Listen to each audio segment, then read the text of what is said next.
ẹ lórí eléyìí o mo support ẹ tí rìsì bá dún tó bá gba lọ́yẹ̀ mi gà á dá owó fún ẹ Yomi. Ẹ máa jẹ́ nìyẹn. Ó ṣe máa jẹ́ nìyẹn bá wa gbogbo ẹ̀ jáde. Ó ti lọ.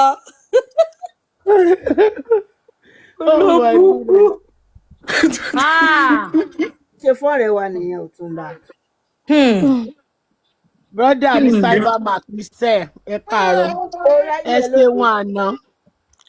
Ẹ mọ̀ kan tí insider ṣe kọ́kọ́ gbìtò kàtà ló lè great Ọ̀túnba fúnra wọn go well.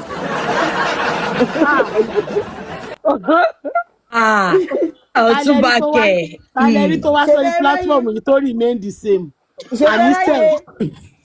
Ẹ mọ bí tí mo ti mọ̀ pé. Àbó ti rọ̀ lára Ọ̀túnba gọ̀sẹ̀. Ṣẹ́rí tí Wùmí tó bá ṣe ń búlì àwọn ṣe kinní kan fún at this stage tó ṣe ń bínú bóyá àwọn tó ṣe join. Ṣé kan ti ṣe fún wa láti bẹ̀rẹ̀ ó ti mọ́ra kí náà ṣe fẹ́ sọ. Ajé Better pass of us. Ìgbà tá a kọ́kọ́ bẹ̀rẹ̀ la máa ń wò pé irú àwọn èèyàn wo leléyìí. Ìgbà yẹn tán bá ti bẹ̀rẹ̀ báyìí máa sùn. Ẹ̀rù máa ń bà mí. Èmi as a baby lawyer mi bá ẹ̀pọ̀ ẹni sìn bó tó ti bú mi. Bọ́lá tẹ̀ ti bú mi yẹn. Lójú kọ́nà lẹ fẹ́ fèrèsì. Mi ti ẹ̀fẹ́ ẹ̀pọ̀.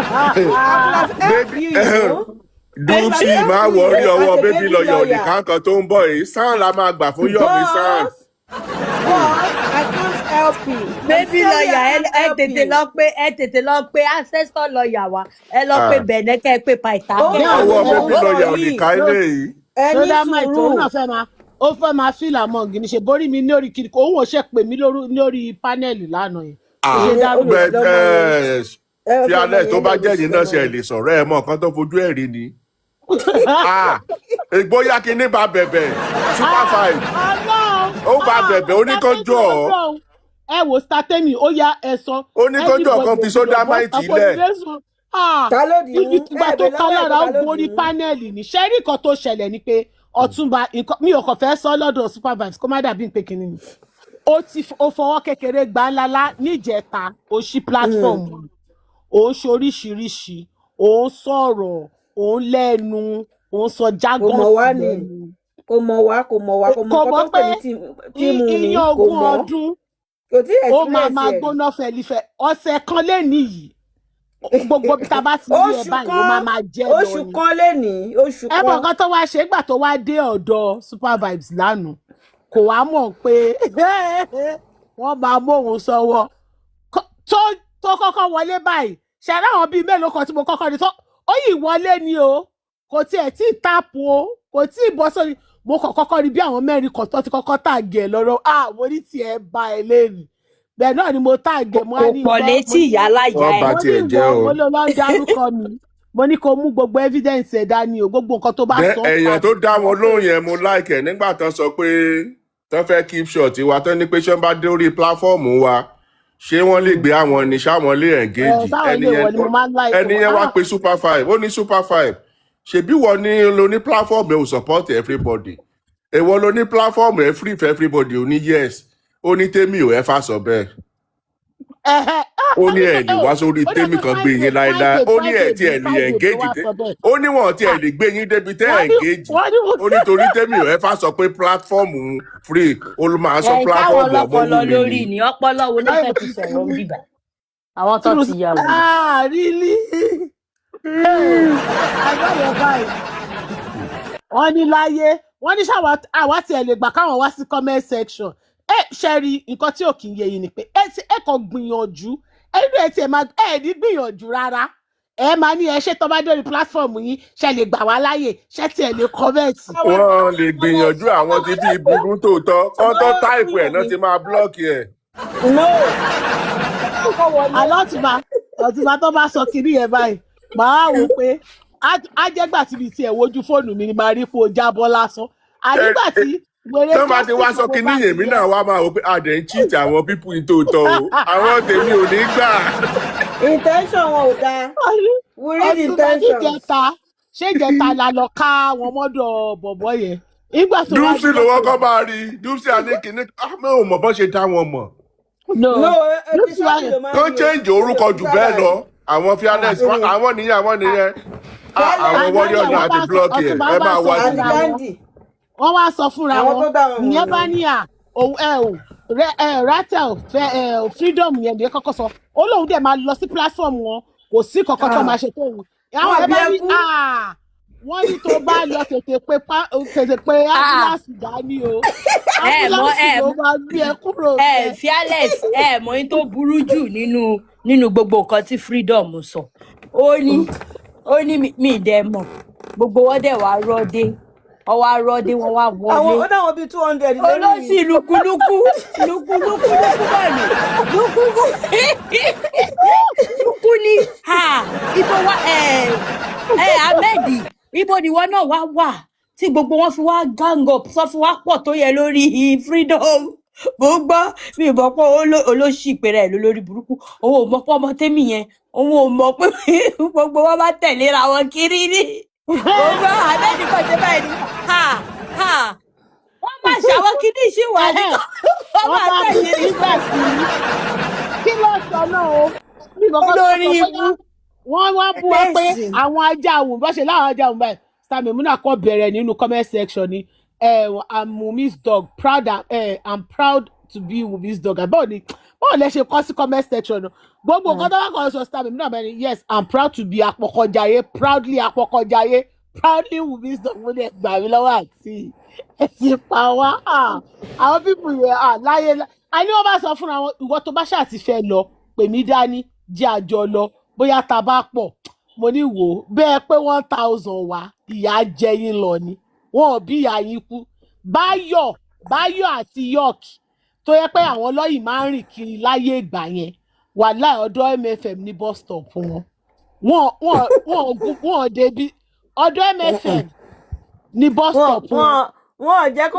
mọ́tò wọn kọjá ìyẹn. ìjọ kan mi ò sí mímọ́ bóyá ìgbà yẹn mo máa ń ṣe night èmi ò bá mọ̀ bí ẹni pé kẹ́mi lọ sọ́dọ̀ Papirialo lánàá kí n rí kan tí Oyinlọ́lá ṣe kí n wá dé ní ìrọ̀lẹ́ ìní kan wá ní chairman ti àbú níta ló wá wọ́n ní chairman mo ṣe kí fún ọ náà bá ní no kí n understand mo ní kí ni mo ní ṣe gbọ́kàn tó sọ lánàá ni mo ní láyé mo lọ́lọ́ ń yọ̀ ìyá ẹ̀ níjọ́ kan bí eréṣì náà ṣe ṣàyà gbangba nìyẹn òun náà bá wá ló bá mo ò tiẹ̀ lè gbàgbé ìgbà yẹn 4-4 la máa ń tò lókè báyìí àìtí máa ṣe lè báyìí ó bá dúró síbi àárín méjì ṣe nígbà tó kì í aláyàwó rẹ̀ mọ́ ìwé bá ní òun àti ta lójọ wá ní ó ní I came to ó wá pẹ́ ẹni ẹ pé if you are the one that I came here to support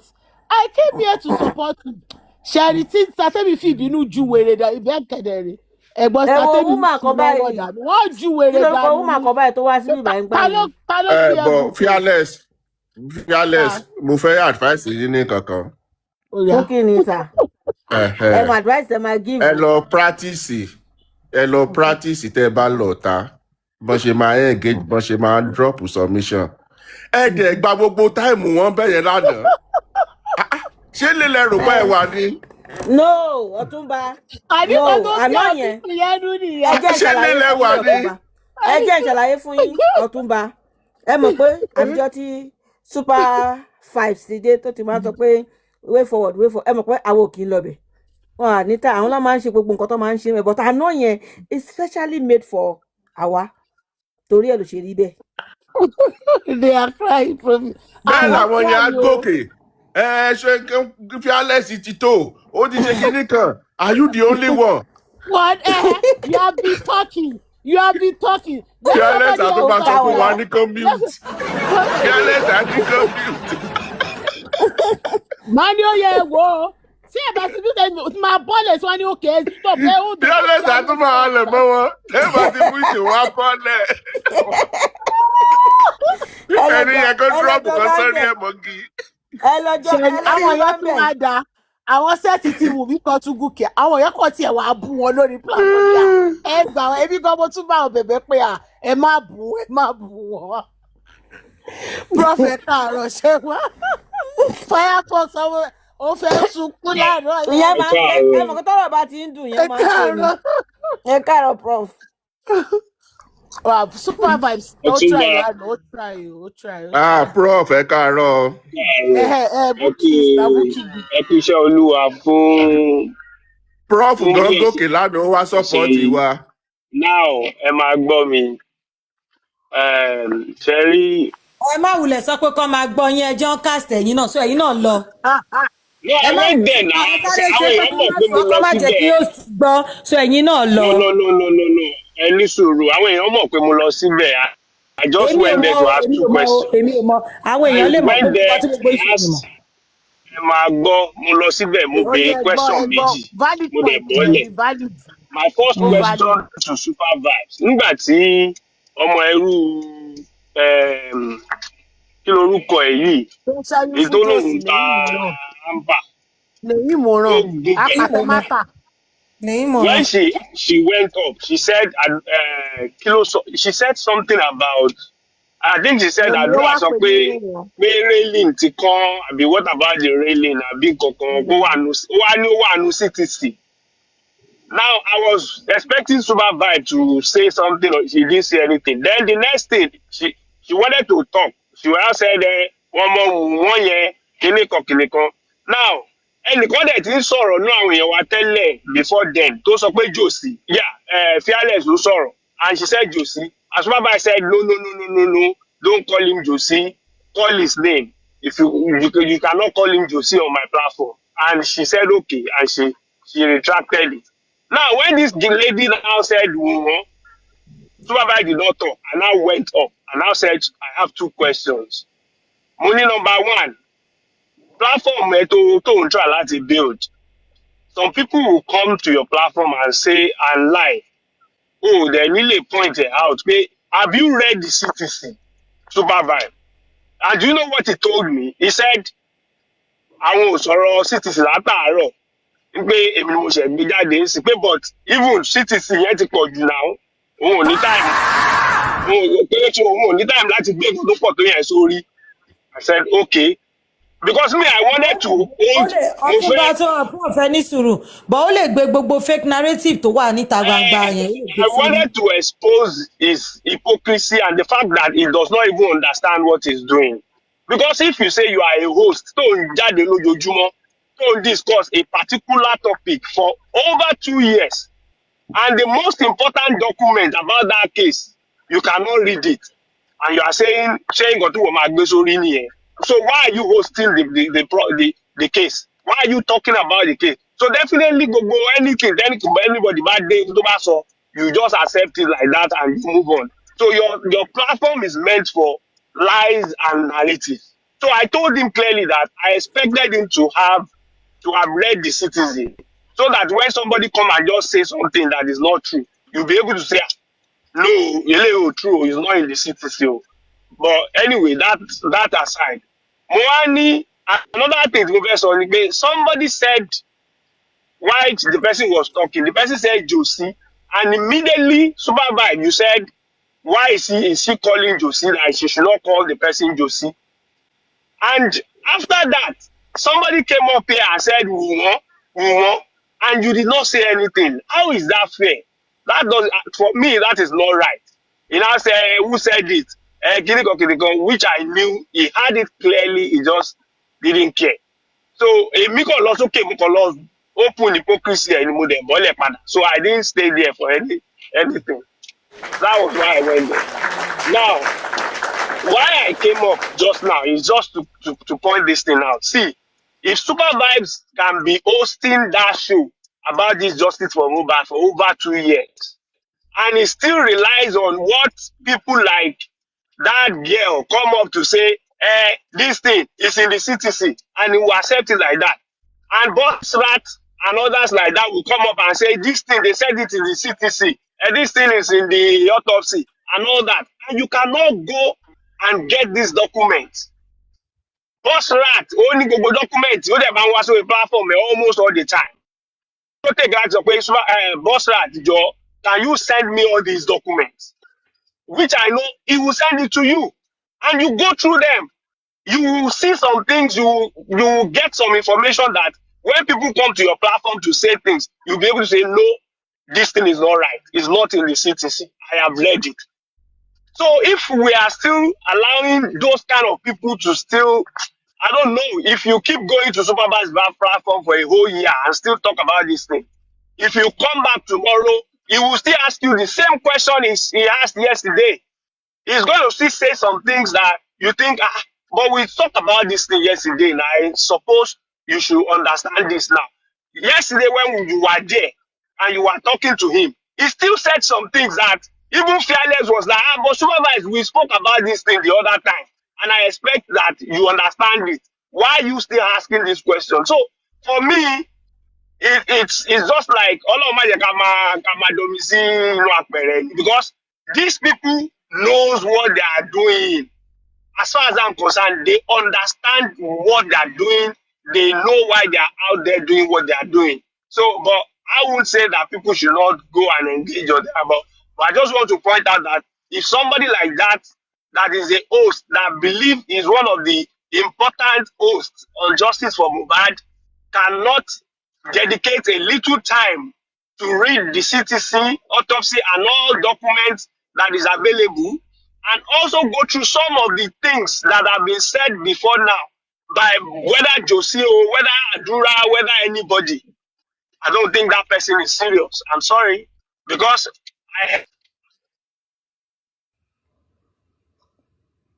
Networking too low. I've not heard that Sọ before. network I've not, prof sílẹ̀ o. oh, ṣé mo ti lọ ni? Oh, yeah, continue. Ẹ ṣé, ẹ má bínú, máa round up. Ẹjọ́ mi gan ti ń pọ̀ jù. So if people like that cannot now go after the bá ti sọ fún wọn pé àwọn videos báyìí wà, àwọn nǹkan báyìí wà, kó dẹ̀ padà lọ kó lọ research tàbí kó chat àwọn èèyàn up, please send me this information. Àbí lórí show yẹn kó ní òkè ẹ send video yẹn sí mi ẹjọ́. Can you send that video to me? Can you send me those voice notes? Kó dẹ̀ gbọ́ clearly kó understand nǹkan tó ń sọ ń bẹ̀. Ọ̀rọ̀ video, prof, no. Ọ̀rọ̀ video, ṣe there are some things tí máa sọ. Ọ̀rọ̀ video, yes. Ó máa sọ pé kó send video sóhun tó máa ń gbọ́. But with the CTC, ẹ parí ọ̀rọ̀ yín bọ̀. Ọ̀rọ̀ video yẹn, yes, ó máa sọ because èmi gan ti send àwọn video tó yẹ pé mo ti tag lórí àwọn videos yẹn. Mistake tèmi òun ni pé this guy will still come back and speak sometimes. Then go máa wò fúnra yín pé but mo send video yìí, mo send information yìí sí bọ̀bọ̀ yìí. I don't expect him to say this anymore. It happens with that guy all the time. I have seen it happen and it has become a pattern. So and when I see such pattern, I always try as much as possible to pull back. That's just me, but it's okay anyway. But thing that like èmi máa lọ síbẹ̀ mo máa catch cruise, and the thing there is, this is one thing that I see about him, and I'm not 100% right. Sure, you understand? I think his own thing and his own way of doing things is like when you come and say something, saying it's new, kò ń ṣe pé bóyá anything, you know, kí lorúkọ ẹ̀, written àbí kíní kan. I don't think he is into this justice to that extent of going to read the CTC. And that is why I told you that he would ask question. He would not argue it with you. I have seen that with him. He will not argue it with you. No, it's not there because, and I feel because he did not read it. But when you come and you talk about it between you and maybe and you are talking dialogue, and the way I see it, I see it as he opened up his platform. If you want to come and discuss, if you want to come and dialogue, come there and discuss and dialogue. I don't have to kinikan,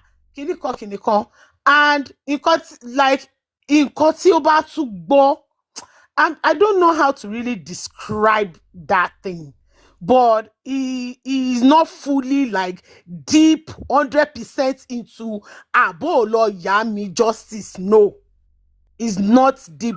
But only sympathy for Josie.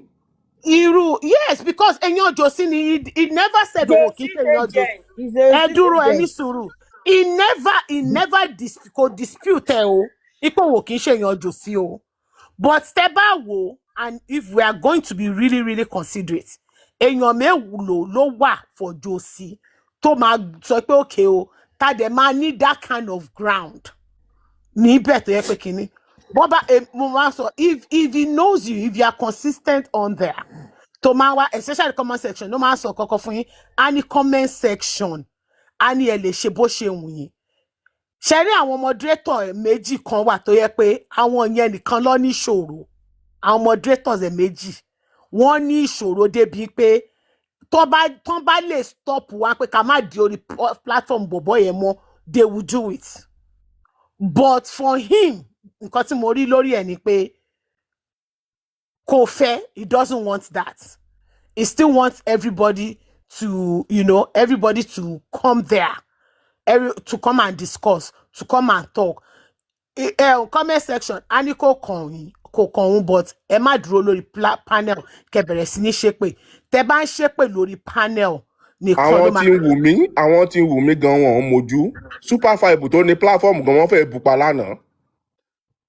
wọ́n ti gé Àṣàkẹ́ létí lọ wọ́n ti gé tiwa lọ lápá bí náà. wọ́n bu àwọn èèyàn tiẹ̀ gangan and that is to him ẹ̀rí tó bá dé it's not pé kínní gbogbo nǹkan tó bá sọ tó bá bu gan lórí pé àìmọye ìgbà tí mo rántí ìgbà tí mo ti kọ́kọ́ wá sí tí mo kọ́kọ́ gun orí panel yẹn a lot of people ló ń sọ fún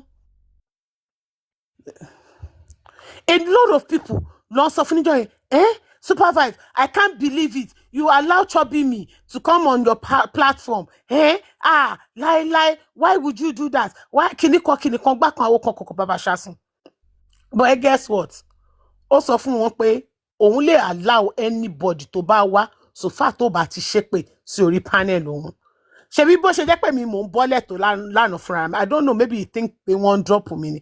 He keeps ó ń gbé mi padà àníjọ́ kan tèmi àti èèyàn kan náà jọ ní èmi àti one of the moderators ní ìyẹn kan block mistake instantly ó dẹ̀ unblock me so tí mi ò bá ní bad ex mi ò tí and that's the way I see it o ẹlòmíì lè ní ṣẹ́mọ̀ ẹ lè ní another kinní which is valid but bí èmi ṣe rí and the kind of nǹkan tó ti ọrú ọwọ́ tó extend the same mi òun lèmi ń sọ o ru ẹwọ́ tó extend the same mi ni mò ń sọ and then.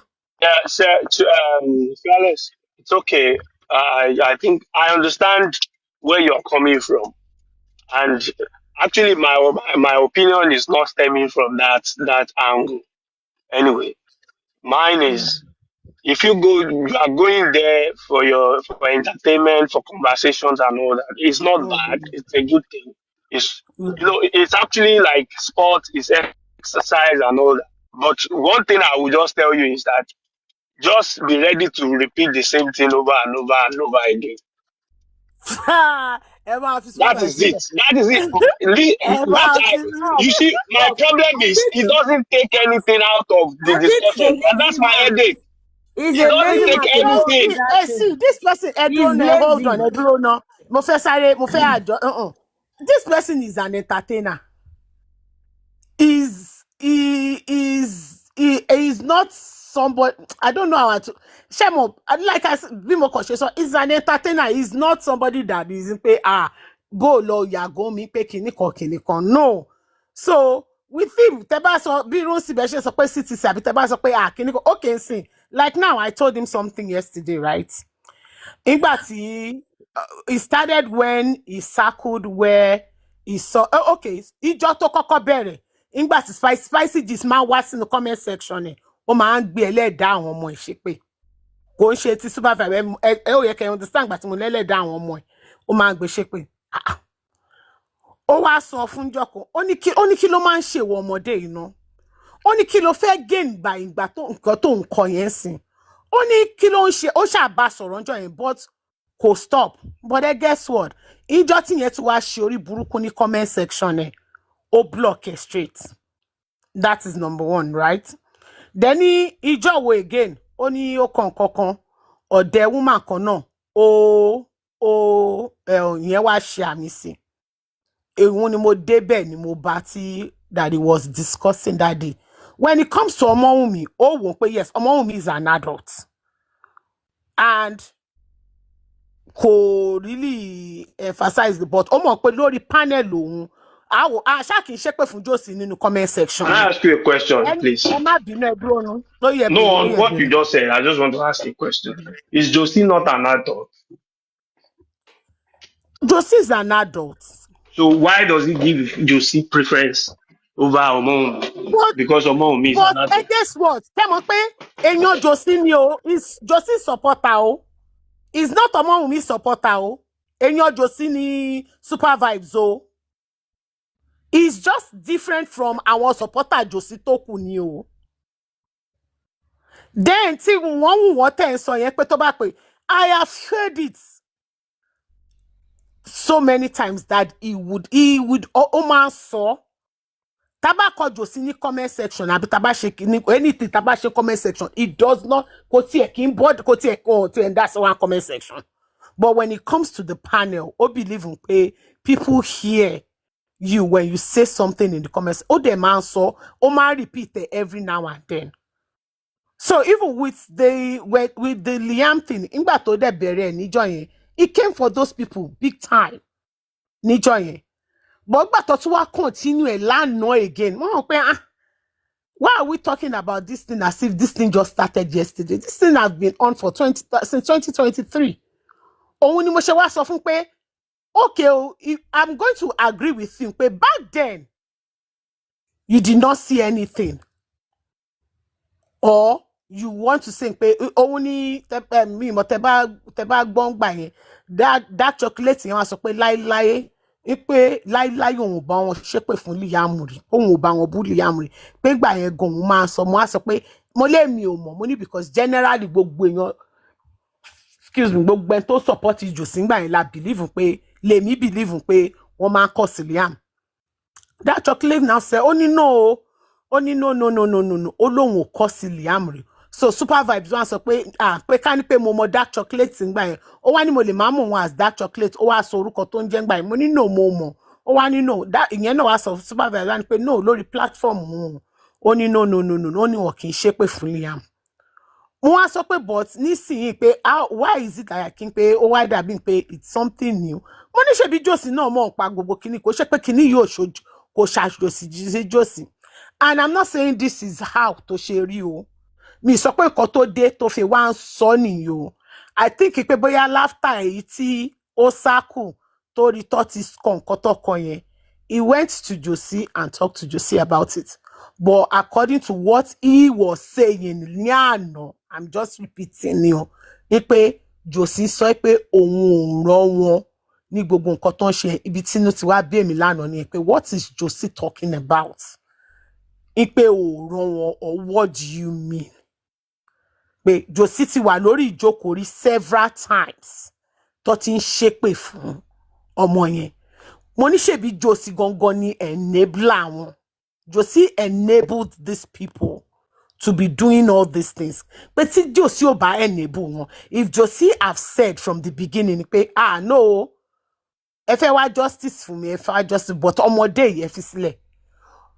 Òun ni mo á fi hàn ibi tí coach ti ń sọ pé ọmọ òun ní túmọ̀ ipò ní túmọ̀ lórí ó ní túmọ̀ pé so kó gbé lọ sí hospital mo wá play fún mo kọ́kọ́ mo fi hàn mo ní Josie wà ń bẹ̀ yẹn is sitting down there ojú ẹ̀ ni coach sì ń sọ even when Super Vibes wá sọ pé pé bọ̀bọ̀ ṣe sọ yẹn wọ́n nọmọ níbẹ̀ náà ni lára wọn ti sọ pé no Liam ní ẹni tí coach ń rí fẹ́ sí pé Josie dẹ̀ wà ń bẹ̀ ó jókòó síbẹ̀ so ibẹ̀ ni gbogbo nǹkan tó ti wá ń ṣẹlẹ̀ lánàá mo ṣáà sọ pé ẹ mọ̀ ń pa kínní but tẹ́ bá fẹ́ stand up fún nísìn pé this thing is not right it's fine yes you are standing up against it which is okay but sí pé gbogbo ìgbà yẹn Josie ò mọ̀ ń pa yẹn àbí kò gbọ̀n pọ́n ṣépè fọmọ yẹn mo ní no don't even come up with that and that was how everything started yesterday so to me I go there I've not even go when I gbàtẹ́mi àtẹni yẹn jọ ní ṣùlànà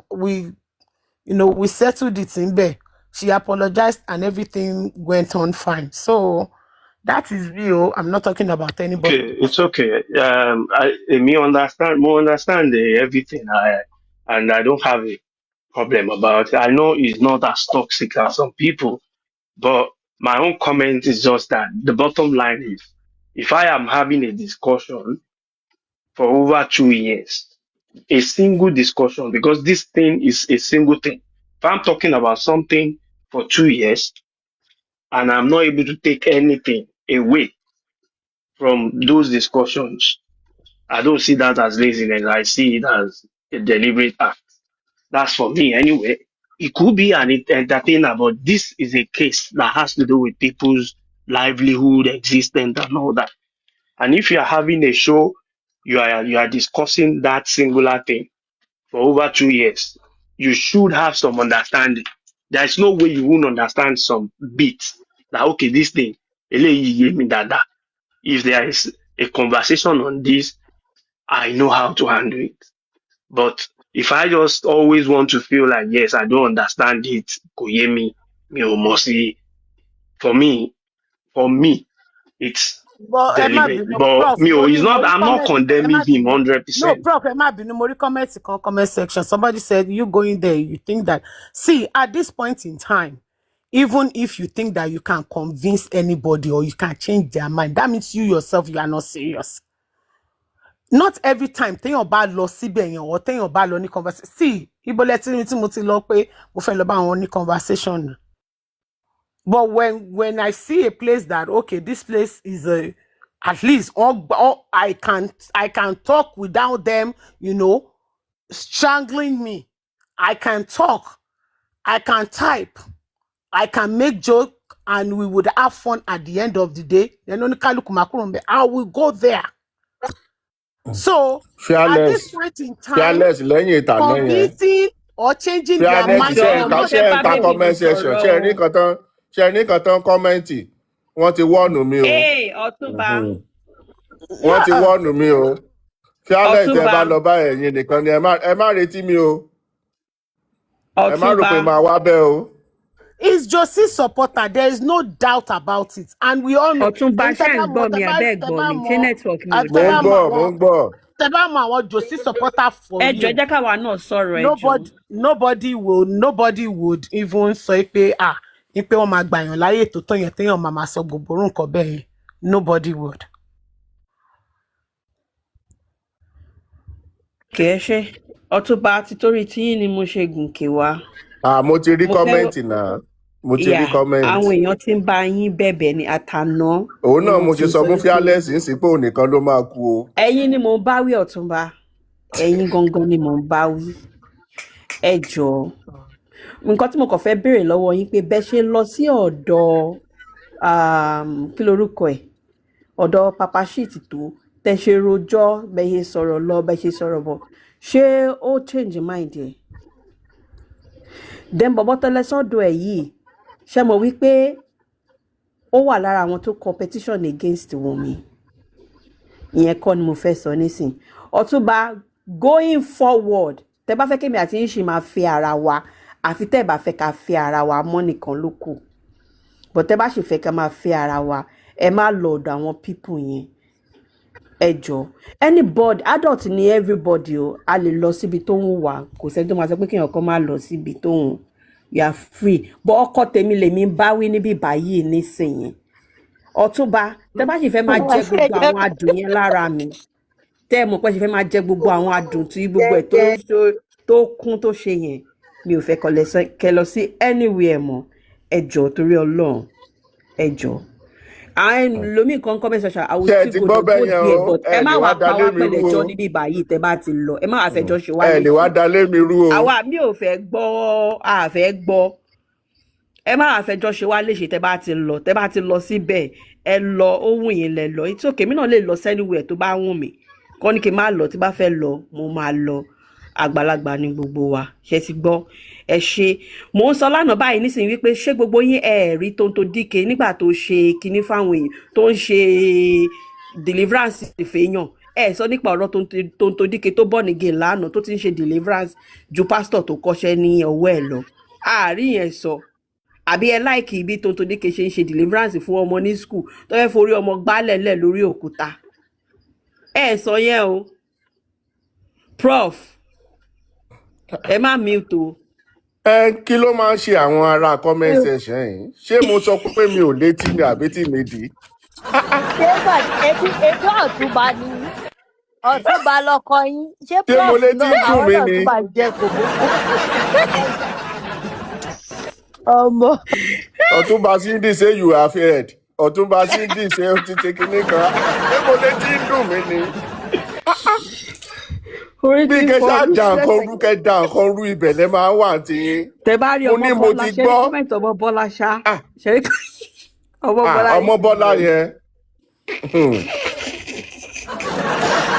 So ẹ má bínú, this is not to water down all your effort ẹ̀yin tẹ́ lọ síbẹ̀, you've all done a good job, but these people they will not hear náà ni, so let's not disturb ourselves. But if you want to go there and catch cruise, But I ká má don't deliberate I don't lórí. understand the reason why everybody thinks that téèyàn bá ti lọ síbi kan, you are going to convince them or to tell them, you have to support Ọmọ́wùnmí o, dandan, you have to support. Nobody is saying that. That's not the point.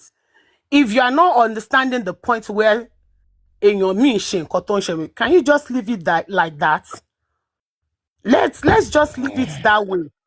I don't have to. There are so many things that we have done on this platform that I did not even agree. sọ̀rọ̀ tọ́rọ̀ ò bá jẹ́ sí nlé èèyàn abóde, just as we all know. Mr. Betama ní àwọn oníkèmí náà cause trouble nlé, bóyá ká tiẹ̀ jugi fúnra wa, bóyá tá a bá cause trouble nlé àní wá trouble lọ síta. Ìpè Sister ṣùgbọ́n Temi mi down. up nepa. Na fífi èèyàn wá fi kọ́ wá trouble lọ ta, èmi á wá sọ I no dey for wàhálà o.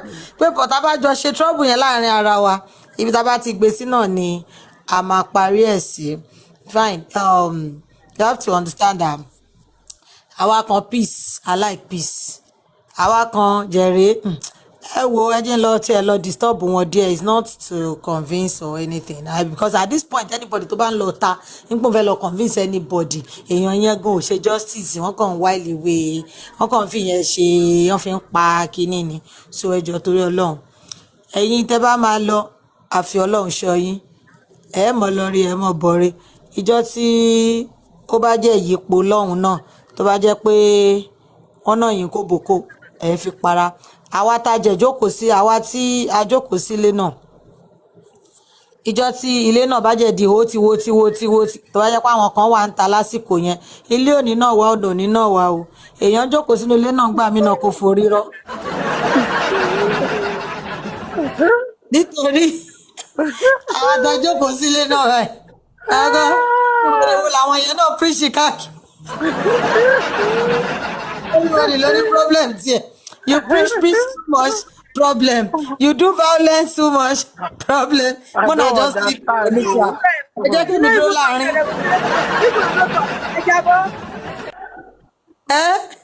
Dipsy, ṣe mọ̀ kí lẹ fún sọ? kan fi wá fún yín ṣá. mo ní àwa tá wà ń lé Wọ́n náà. sọ bẹ́ẹ̀ bí bọ́ olóbùkún. Ẹ náà àtàwọn alẹ́ náà kí ni ẹ jẹ́ dín gbọ́ ọ̀kan tí Dipsy sọ. mo ní àwa tá wà ń lé náà. They go say this one, you no talk since, you no talk. Ló tọ̀ jẹ́ wọ́n ní tí wọ́n jẹ́ wá kọrin kan fún gbogbo wa lẹ́nu. Eat everybody any angle. Ẹ jẹ́ wá kọrin kan fún ẹ. No, some people get permanent seat for there. They no dey comot them. Ẹ máa gbọ́ yẹn náà. Àwọn á sọ orin kan yín. Kí lẹ fi máa táyé lọ́rùn ẹ̀ ṣàlàyé ká gbọ́ o. Bẹ́ẹ̀ ni o. No, Bí ẹ máa the ti only táyé thing is, lọ́rùn ẹ̀ ṣàlàyé ìwọ́n kan tí fún wa wọ́n sáà o. lórí social media yìí. Ìtẹ́nibọ̀dì bá ṣe òun ló dáa, ìtéyàn míì bá ṣe òun ni ò dáa. And everybody wa like seriously do you make I do myself. The only thing ibi tẹ́bi tí ma ní problem anybody tó bá lọ ta bí akin o tí wọ́n bá mú kòbókò orí yín tó bá nà dé ọ̀dọ̀ mi ó má dogun o. Wọ́n bá ti lè mú gba orí yín mú kòbókò tó nà wálé ó máa di ogun o. ẹ nọ sábí jójó níjẹta o. Tèmi ẹ jọ̀ọ́ ẹ má torí pé ó jẹ́ ara wa ó jẹ́ ara yín, bó bá ṣe treat ẹ̀ ní kẹ́ ṣe treat ẹ̀. Tó bá jẹ́ ọmọ kàná ló ṣe nǹkan tí Fiadet ṣe yẹn, kí ló máa ṣẹlẹ̀? Ó ti dáa ẹni mo ní ló ṣe ni. Tọmọ kàná o, ẹ má fọmọ kàná sínú ọ̀rọ̀ yìí. Tọmọ kàná má gbàlé wa tó wáyé pé bẹ́ẹ̀ náà ní ẹ jẹ́ kí n tún tẹ̀ bẹ́ẹ̀. ọlọ́kadà máa lọ argue láti rí pé káwọn ebi ò Kéèsì ọmọ kàdá yàtọ̀. ọmọkadà máa lọ ebi ò lè lọ sọ́dọ̀ Papiriano sí kí ni mo fẹ́ lọ ṣe lọ́dọ̀ Papiriano kí mo fẹ́ lọ wá lọ́dọ̀ kò sí nǹkan tí mo fẹ́ lọ ṣe lọ́dọ̀ ẹ̀ even comment section ẹ̀ gan àdógógó. really no nǹkan tí yóò ṣe dàbí àpébéyà mi ò really fẹ́ sọ̀rọ̀ nípa ọ̀rọ̀ àná yẹn ni pé mi ò gbọ́ show yẹn God who made me gbọ́ anything but I got some information that at least some narrative tí wọ́n ti ń hide were cleared there yesterday although that does not change their belief their whatever ṣe bẹ́ẹ̀ yàn kan ni mọ́mì táwọn nìkan lọ sí ọ̀dọ̀ Papiriano ní ìjẹta pẹ̀lú gbogbo àlàyé tí woman yẹn ṣèbí rọ́bìṣì náà lọ ṣì ń sọ but it's also good for us to clear them so but bá ṣe yín ẹ̀yin tẹ́ clear lẹ́nìí tó bá di ọ̀la tẹ́ lọ́bẹ̀ tẹ́ ṣe mẹ́mẹ́ ẹ jáde àwa náà la tún máa sọ̀rọ̀ o. ẹ bá fọ yín lórí this life e no balance o e no balance o ọmọ aráyé le.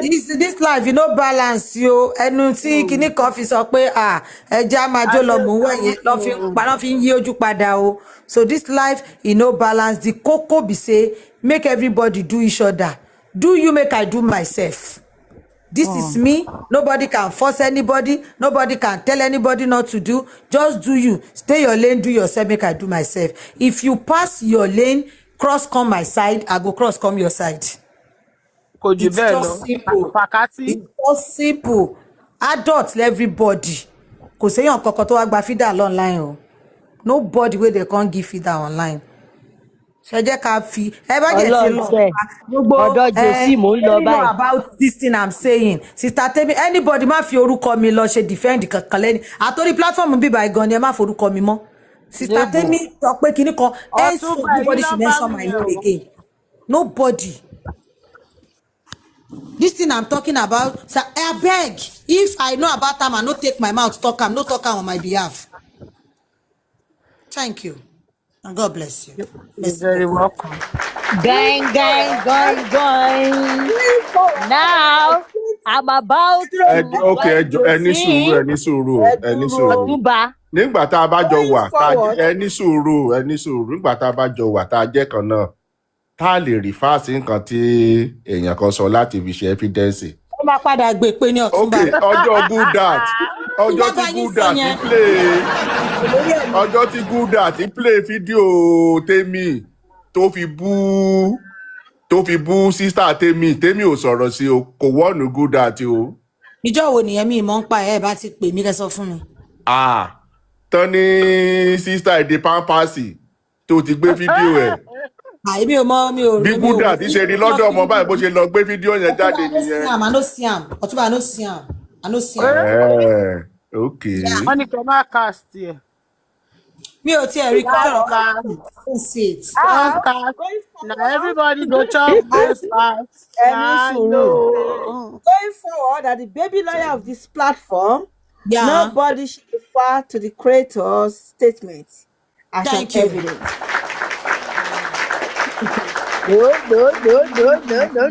No. Thank you. No. No. Have my mouth.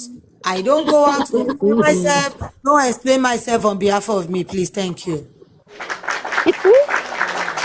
Creator, no. You are going to explain on your behalf. No, nobody should explain. No. Nígbà tí freedom of speech àbí kí ni wèrè yẹn porúkọ rẹ̀ Aluta continue ẹ rán mi létí orúkọ ẹ̀ wèrè. Freedom fighter. Nígbà tí kí lorúkọ ẹ̀ tó bú mi tó bẹ̀rẹ̀ sí ní bú mi tó ń ṣépè kí ni mo ṣe mo tẹ síìtì fúnra mi mo gbàgbà mi lẹ́ni mi ò pẹ́ anybody pé ọmọogun kan máa bọ̀ wá bá mi jà ẹnu tèmi náà gbó ẹ lè má rò pé kò gbó tó bá dójú ẹ̀ kábàjọ. Àwọn warrior support ẹ o àwọn warrior ìwọ nìkan kọ́ ló jàjà yẹn àwọn warrior support ẹ o. Mo wù willingly ló wù anybody láti support mi ò sọ pé ilé ogun yá. Ọ̀túnba ẹ ṣọ́ ara yín ẹ jẹ́ kí n give submission mi láyọ̀ àtàlàáfíà ẹ ṣọ́ ara yín gidi gan tó wáyé pé yín lọ́rán wá sí mi ò deny pé àwọn èèyàn wá síbẹ̀ but èèyàn bú mi mo jẹ́ lọ́bẹ̀ láti lọ jàjà mi kò kàn mí anything anybody bá ní pẹ̀lú èèyàn yẹn ìjà tèmi ni mo lọ jà Wùmí ò ní ṣoríire tèmi ò ní ṣoríire mo jẹ́ tẹ seat mo jẹ́ fún lépè tèmi náà padà. Has nothing to do with Sammy Jojo, has nothing to do with music pivots. It's just common sense. Mo ṣe. Ká máa fara burúkú balẹ̀ ká tó máa kẹnu bọ̀rọ̀. Ewé. Gbogbo wa la gbọ́ replay yẹn bí báyìí. Ó ṣépè fún mi ẹ̀mẹ́ta ọ̀tọ̀ọ̀tọ̀ ló ṣẹ́ èpè yẹn kí n tó tẹ sí ìpínlẹ̀. Ṣebí mo àwa ń bẹ̀ náà, àwa náà wà ń bẹ̀. Mi ò jarújà bẹ́ẹ̀ yẹn rí mi ò ń lọ jàjà kinní kan bọ̀ ẹ kọ̀ọ̀kan tí bá ṣe yẹn tẹ́nibọ̀dì bá crucify mi àbí tẹ́nibọ̀dì bá pé kinní kan ẹ̀ ń wájà mi ni o ẹ̀ ń wájà mi ni o ìjẹ́ ń kọjá àyè mi o jẹ́jẹ́ mi mo máa ń jókòó. My reaction should not be topic for anybody. This is me. Mi ò jẹ́ rò pé mo wá bí by preach peace fún anybody rí lórí platform yìí pé bí mo ṣe ń lọ yìí o èèyàn tí mo ní kẹ́ forgive yẹ forgive ẹ̀ no mi ò ṣe rí. I do me.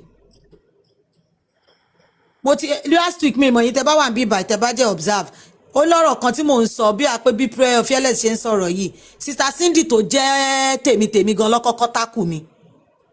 Mo jẹ́ ṣe kí ni mo ní mi ò patronize yín I'm just explaining myself mo jẹ́ mute.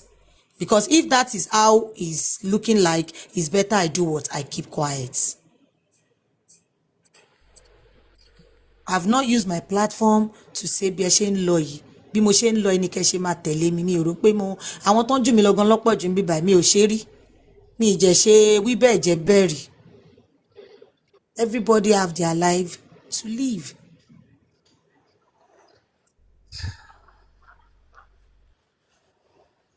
If we want to start analyzing ourselves, I have a lot of things to analyze too. Wọ́n máa ní ọmọ àgbàlèyàn, àkọ́rí máa kọ́ gbójú pé wo náná sábí. Tọ́lọ́run bá yọ mí nínú ilé mi ní padà wá sáàrin yín mọ́. Kò ń ṣe tí kú kò ń ṣe tààrùn. Màmí àtèmi náà o. Ṣé tí kú kò ń ṣe tààrùn because I have a lot of things to protect. I know what I'm talking about. See, níwà kan náà, ó dàbí àwọn òwe kan tá a máa ń lò lẹ́nujọ́ mẹ́ta. Mo notice pé àwa gan tá à ń support yìí, a ní ideology kan náà. Wùmí, supporting Wùmí nìkan ló kọ̀ pa wá pọ̀. That's it. Gbogbo nǹkan wá yàtọ̀ pátápátá. A whole lot of things is different within us. But because we are standing and we are supporting one goal, lórí eléyìí láti agree gan sef ìyá aládùkẹ́ agree Desola afford agree eléyìí la kò agree which is fine. We see it different. We see everything differently. Every different way and that is it. Last week everybody on this platform lọ follow sister Yemi. Èmi nìkan ni mo fẹ́ fi hàn pé mi follow sister yẹn bọ̀ ṣé mo báyàn kankan jà lé lórí no ẹjọ ágìwẹ ẹjẹ parí ẹ ṣé yẹn mi pẹ tùjọ sọ̀rọ̀ lọ́jọ́ kejì. mi ìbéyàn kankan jà lórí ẹ mi ìbéyàn kankan fẹ́ anything lórí ẹ mo dákẹ́ ni because I understand everybody's feelings and everybody's belief is different from mine so kò sí wàhálà nínú gbogbo kìíní kájé. So don't quote me what I did. No, don't make it look like this is what I'm doing when I'm not doing it. It's not fair. That is not fair. That is not fair. The truth be told. That will not add to my money, will not deduct from my money. It will not add to this platform. It will not deduct from the platform. That's just the simple truth. Because everybody is seeing, even when you don't talk, even when some people don't talk, they are seeing. Even when I'm not there, some people will still be giving their own opinion that no, this thing is not this way. And I'm not even there. It shows that everybody have their way to think.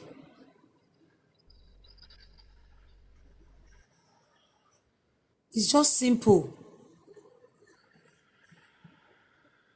Ẹ jẹ́ ká jọ lọ lọ́nà ọ̀tọ̀ọ̀tọ̀. A lè wá jọ lọ báyìí o, ká wá jọ pàdé ní the same road níwájú. It's fine. Tá a bá ti fi ọ̀tẹ̀ àtàbò sí, a máa pàdé, a máa tún lè ríra wa láti hug ara wa. Nǹkan tó ń pè ní ilé ayé ló ń pè ní love nìyẹn. Ìyẹn tọ́lọ́run bá sọ pé a tún máa pàdé. But please, it's just simple. This is Temi. I'm not Cindy. I'm not Dukia. I'm not Adelaide. This is me. My mom is not Adelaide's mom. The training I had at home is not what Adelaide had. The kind of family I have is not the same with what Adelaide as in ó yàtọ̀. So ẹ jẹ́ ká try bí ọkọ àti ìyàwó náà jẹ́ ṣe wà nìyẹn. Ẹ jẹ́ ká try láti accept people the way they are. Àwọn èèyàn kan wà Ọlọ́run dá wọn ìbínú wọn ò dáa but wọn kì í sọ̀rọ̀. In fact tó bá ní àwọn gan Ọlọ́run ní wọ́n máa ń le jù àwọn gan náà kì í ní forgiving spirits jù àwọn gan but ẹ lè mọ̀ ẹ máa léèyàn tútù ni wọ́n. That's my husband.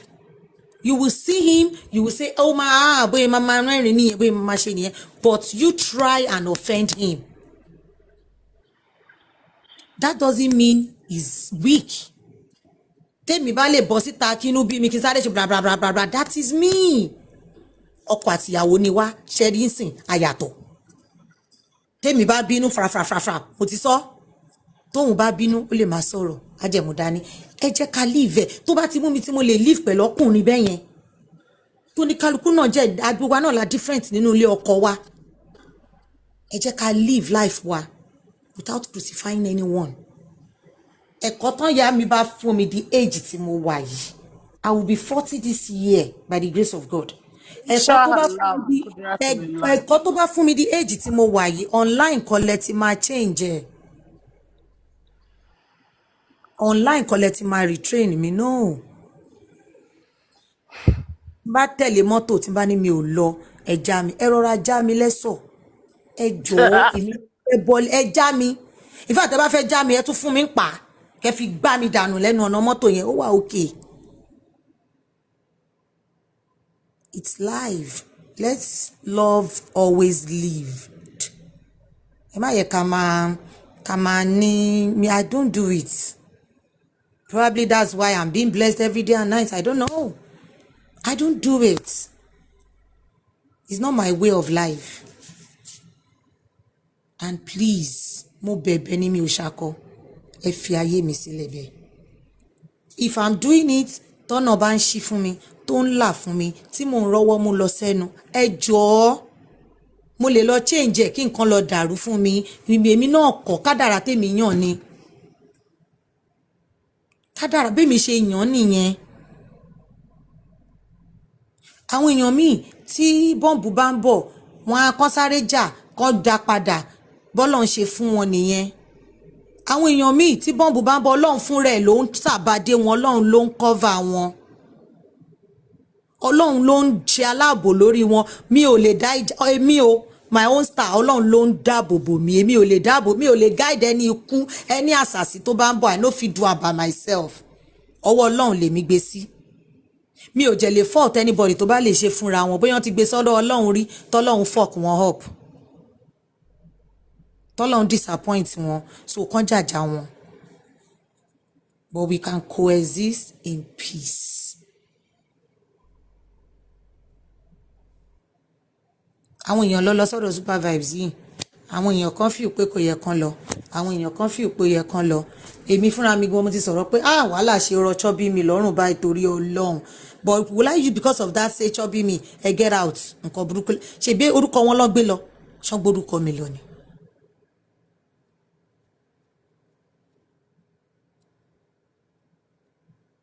Do you understand? So it's just ẹ má kàn jẹ́ ká máa try láti máa tanná sí àwọn nǹkan tí ò no because lọ fokùn fa anybody nínú ilé. Reason tí mi ò ṣe lè force anybody láti ṣe nǹkan tí mo fẹ́ ni pé anybody ò kọ lẹ́tà sí mi kó tó wá sórí social media.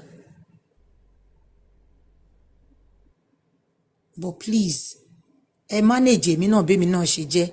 Mo ti sọ fún gbogbo yín this is my first time on social media and there's a limit I can go.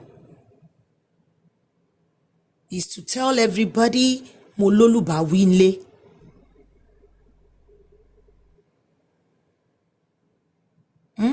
Àwọn olùbáwí mi gan pọ̀ I'm the last born of the house. Ẹ lè imagine eye èèyàn tó máa bá mi wí. Ẹ lè imagine eye kòbókò tí mo máa jẹ. Tí n bá mess up. And just as I've said it, I have a name to protect.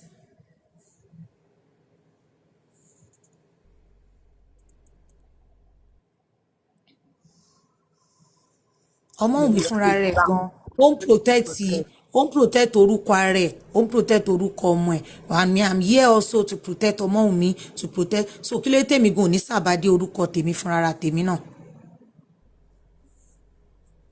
Everybody have a name to protect. Anybody tó bá jẹ́ bínú, mi ò lè bínú sí anybody tó bá bínú. Bọ́rọ̀ ṣe ń dùn wá, ó dùn wá jura wa lọ. Up to this moment bí mo ṣe ń sọ̀rọ̀ yìí, tí n bá tí bá Sami Jojo sọ ẹ̀ ló Sami Jojo ń bẹ̀ yẹn, ẹ̀ ló ṣẹ́ wa pa, àbí mo bá Sami Jojo sọ one on one àti lórí call ni o, àti chat ni o, àti pípè ni o, kí ṣẹ̀dá mi fìyà jẹ mí. So because I am now laughing, Sami Jojo is coming, doesn't mean anybody should feel like, oh, there's anything. No. Please. That is how I roll. It's not until I bring it out and let people know that me will forgive Sami Jojo, mo ṣì ń bá Sami. It's not ta ló fẹ́ tí n bá ṣe téèyàn kan fẹ́ fún mi lówó pé mo ń ṣe good job ni. Who is paying me for it? Nobody. And if I don't say it, àìmọye àwọn tí mò ń bá jà tí mi ò jẹ́ sọ síta tán ṣẹ́ mi tí mo jẹ́ ń wò wọ́n báyìí pé na una sabi.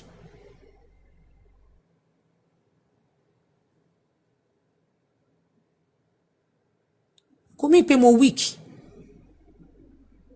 If I decide to overlook, I'm not weak. That is just me. Mo jẹ́ lè ṣẹ̀yàn mí kó yẹ pé immediately tí n bá ṣe ṣẹ̀ wọ́n lọ́ máa ti sáré react. It's fine. That is who that person is. But in as much I don't condemn anyone, please, you can always stop doing that to me.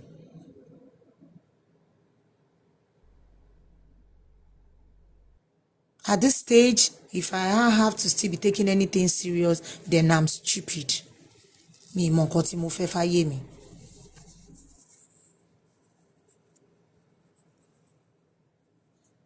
Every time tí n bá lọ sí hospital, wọ́n sọ pé, oh, you are stressing out, you are stressing yourself. I have kids, I have husband, I have two stressful business, not even two, up to 3 or 4. Stressful.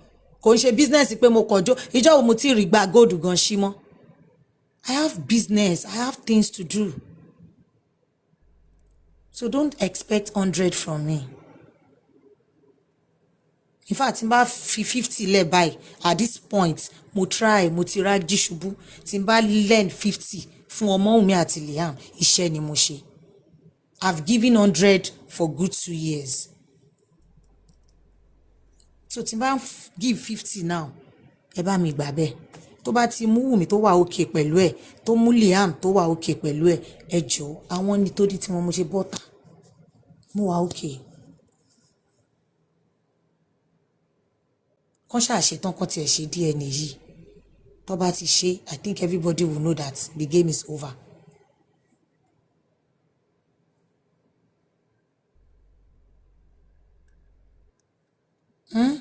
Everybody will know the game is over. So we should stop. Ẹ̀yin tẹ́ bá parí DNA tí Mami Kubi tán stubborn yìí, tán bá fi pa àwọn tún sì fẹ́ lọ ọ̀dọ̀ super vibe lọ́jà, ẹ sìn wọ́n lọ, ẹ sọ pé mo fọlọ́run sìn ẹ́. Tán bá ti ń bú ẹ má débẹ̀. Ẹ fi wọ́n lẹ̀. Àwọn náà lè jẹ́ pé wọ́n kàn fẹ́ lọ mú wọn ṣeré, ẹ jẹ́ ń lọ. Àti mọ tí wọ́n bẹ́ẹ̀. Ẹ jọ̀ọ́. Ìní láìka máa jà. Mi jẹ́ ní láìka máa tàhùn síra wa. Kò dáa. A ti ju gbogbo yẹn lọ. A ti ju gbogbo yẹn lọ. Kò ń pọ́nyàn lé orúkọ burúkú ló ń sọ ni. Orúkọ burúkú ló ń sọ ni. Let love always lead in our hearts.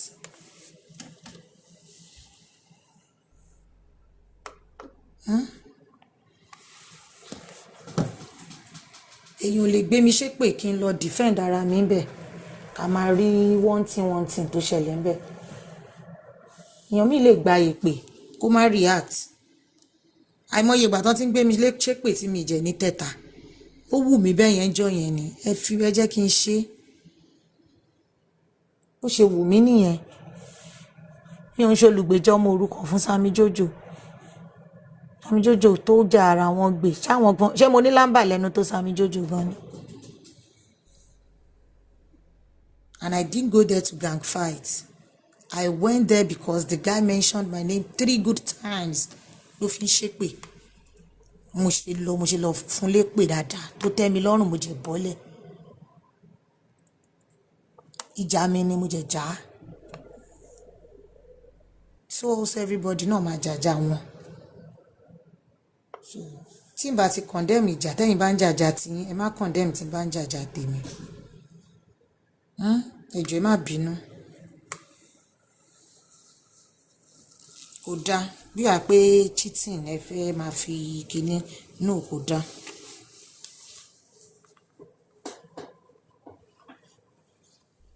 Some things when we come out and start talking about it will make people feel like there's one fire on the mountain or there's something happening. Kò sí bẹ́ẹ̀ ṣe ní jẹ́ káwọn èèyàn feel bẹ́ẹ̀.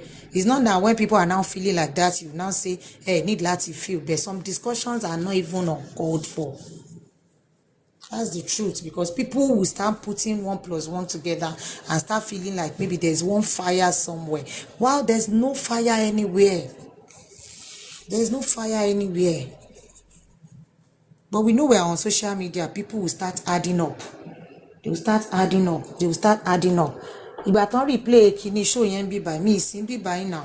Àwọn èèyàn tún sọ ní later pé àwọn jẹ́ gbọ́ tí ó jẹ́ ń ṣépè fún sister Temi tó jẹ́ ń ṣépè.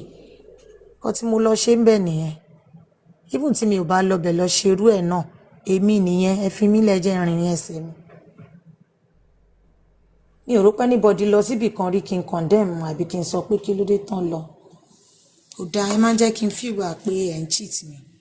And it's because I have people that they will tell me Temi dákẹ́, Temi sí lẹ́nu ẹ̀, Temi ṣe nǹkan báyìí, Temi ṣe tí mo jẹ́ respect. Mo jẹ́ respect tí mo pọ́n wọn lé but most times mo máa ń fẹ́ kán rí nǹkan bí ẹ̀ẹ̀mejì bí ẹ̀ẹ̀mẹ́ta bí ẹ̀ẹ̀mẹ́rin so that tí n bá Temi náà bá dá padà lóhùn ẹnu mi because èmi náà lóhùn lẹ́nu àwọn náà understand pé mo try. Let peace reign. I love everybody.